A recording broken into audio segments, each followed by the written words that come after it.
Nous avons effacé la dette burkinabé. Je pense que c'est le temps de redonner un tout petit peu de dynamique à nos relations bilatérales. Bon paix, tcha tcha tcha tcha. Et vous les amis?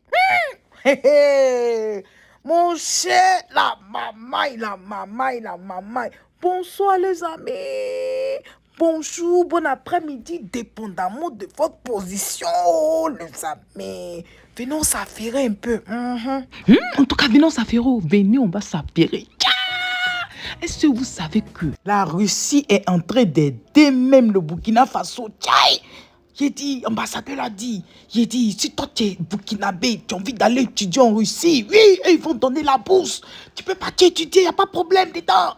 Et ils donnent la bourse. Ils disent que il y a des burkinabés aussi qui sont en formation militaire. Comment on appelle en Russie là-bas. C'est gâté.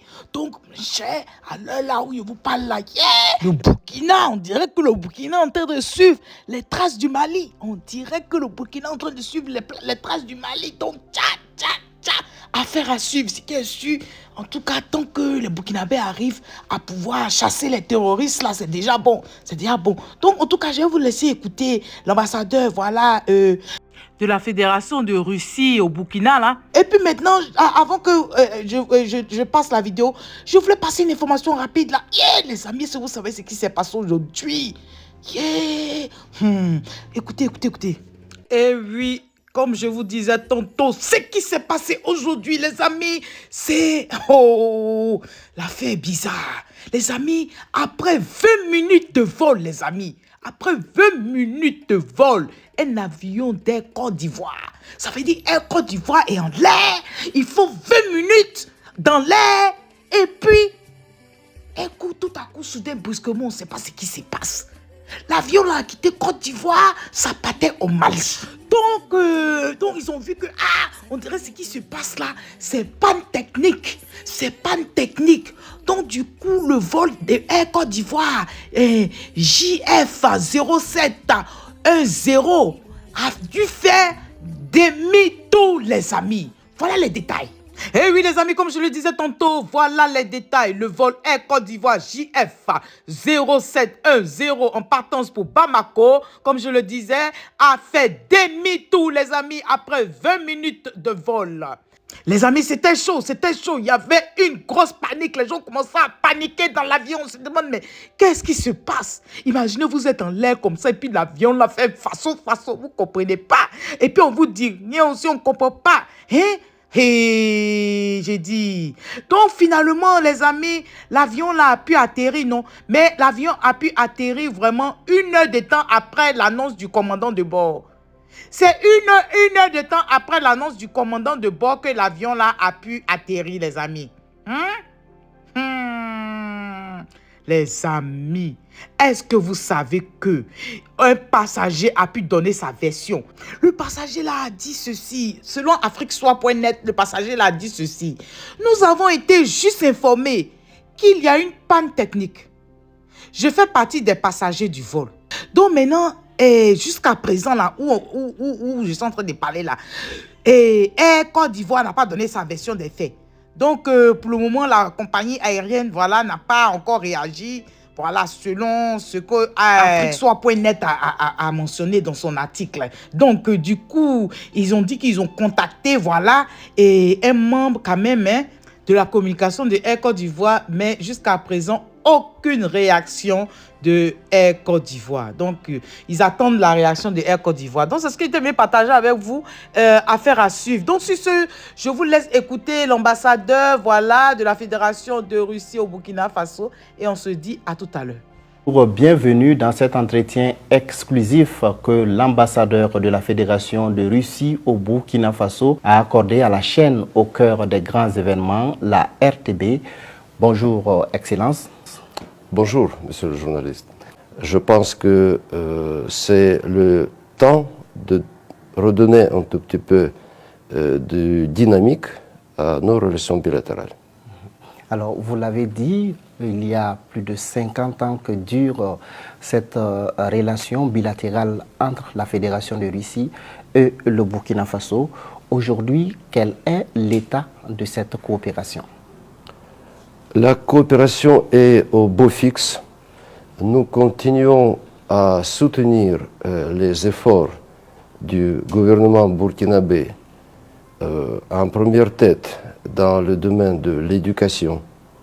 Nous octroyons chaque année un nombre de bourses qui sont utilisées par des étudiants burkinabés qui vont faire leurs études dans mon pays, dans différentes villes, où nous avons des institutions de haute qualité. Nous avons également des liens dans le domaine de formation militaire. À ma connaissance, il y a à peu près 90, voire plus, des stagiaires militaires qui sont en études à Moscou. Il y a quelques années de ça, nous avons effacé la dette burkinabé. C'était un geste très important, symbolique, dans nos relations. Le président de la Fédération de Russie, M. Poutine, a une position nettement exprimée en ce qui concerne la lutte contre le terrorisme. Au niveau international, il a même lancé en 2015 une initiative de former une coalition globale des pays développés. Dommage que cette initiative n'a pas abouti à des suivis positifs, mais la position de la Fédération de Russie reste toujours la même. Il faut concerter les efforts de tous les États pour éradiquer ce problème de la terre.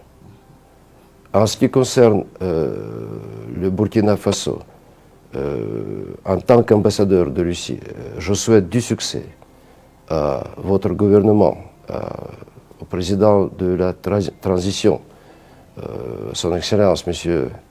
Ibrahim Traoré, qui ont eu cette initiative très prisée par la population et dont l'économie burkinabé a tellement besoin. Nous allons attendre les initiatives concrètes de la partie burkinabé en ce qui concerne un apport que la Fédération de Russie pourrait accorder au gouvernement burkinabé. Donc, je sais que les discussions sont en cours. C'est peut-être tôt de donner un résultat à l'heure actuelle. Je pense qu'on doit revenir à cette question dans un proche avenir. La Russie, à l'heure actuelle, attend beaucoup du soutien ferme exprimé de la part des partenaires africains.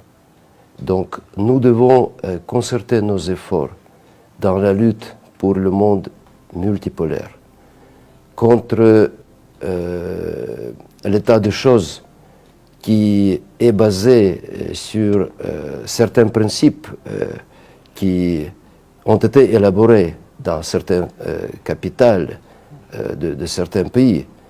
Donc, nous devons élargir notre coordination au niveau international. L'Organisation des Nations Unies présente un cadre idéal pour concerter nos efforts.